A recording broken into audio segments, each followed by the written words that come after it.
Hari ini, Kapolri Listio Sigit akan umumkan tersangka baru pembunuhan Brigadir J.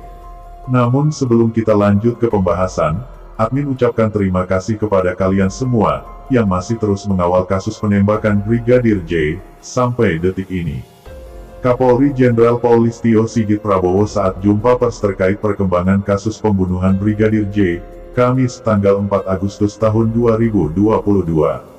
Ada 25 personel Polri yang dimutasi lantaran melakukan pelanggaran etik dalam kasus tersebut. Kapolri Jenderal Listio Sigit Prabowo akan mengumumkan tersangka baru kasus pembunuhan Brigadir Nofriansyah Yosua Huta Barat atau Brigadir J pada hari ini, Selasa tanggal 9 Agustus tahun 2022. Tunggu expose, gelar perkara besok ya, kata Kepala Badan Reserse Kriminal Kabareskrim Polri Komjen Agus Andrianto, Senin, 8/8. Menurut Agus, pengumuman akan disampaikan oleh Kapolri dan tim khusus. Namun, Agus enggan mengomentari lebih lanjut terkait siapa saja yang akan ditetapkan sebagai tersangka. Tapi dia menjanjikan kasus akan tuntas. Pernyataan tersebut merupakan respon terhadap Menko Polhukam Mahfud MD, yang mengatakan sudah ada 3 tersangka. Kan tersangkanya sudah 3, itu bisa berkembang dan pasalnya 338, 340, pembunuhan berencana, kata Mahfud pada Senin tanggal 8 Agustus tahun 2022.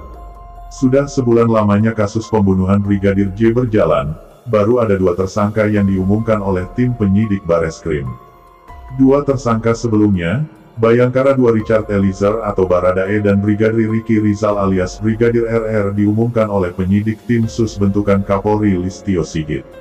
Kedua tersangka dijerat pasal terkait pembunuhan berencana, yakni pasal 340 junto pasal 338 junto pasal 55 dan 56 Kitab Undang-Undang Hukum Pidana KUHP. Namun, kali ini Kapolri Listio Sigit akan turun tangan langsung mengumumkan tersangka baru.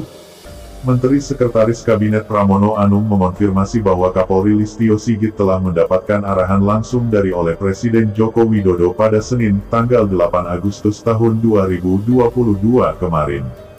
Kapolri Jenderal Pol Listio Sigit Prabowo saat jumpa pers terkait perkembangan kasus pembunuhan Brigadir J, Kamis tanggal 4 Agustus tahun 2022. Ada 25 personel Polri yang dimutasi lantaran melakukan pelanggaran etik dalam kasus tersebut. Ya, tadi Pak Kapolri dipanggil, Pak Panglima dipanggil, Pak Menko Perekonomian dipanggil, Pak Menteri ESDM dipanggil. Kebetulan saya dampingi terus jadi tahu, kata Pramono seusai sidang kabinet di Istana Kepresidenan, Jakarta, Senin, tanggal 8 Agustus tahun 2022, dikutip dari Tribun News. Kan Presiden sudah 3 kali menyampaikan dan penyampaiannya sudah sangat terbuka, jangan ada yang ditutup-tutupi, buka apa adanya.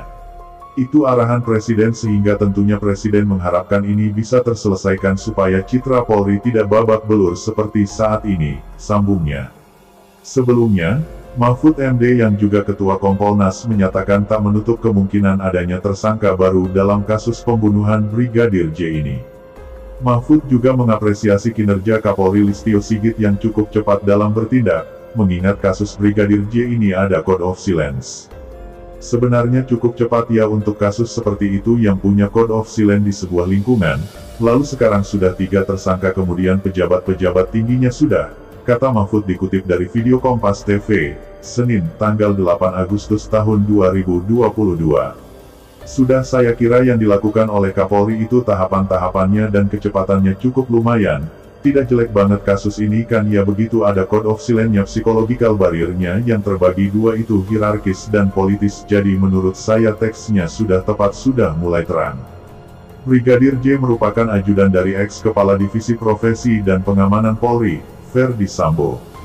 Dia tewas akibat luka tembak di rumah dinas Ferdy Sambo, tanggal 8 Juli tahun 2022 silam.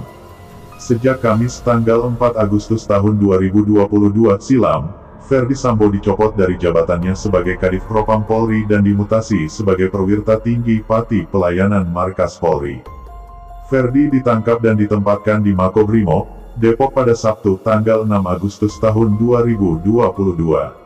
Mungkin itu saja yang dapat kami sampaikan. Bila ada kata yang kurang berkenan kami mohon maaf yang sebesar-besarnya, karena kesalahan datang dari saya pribadi selaku manusia biasa yang tak pernah luput dari yang namanya salah dan dosa.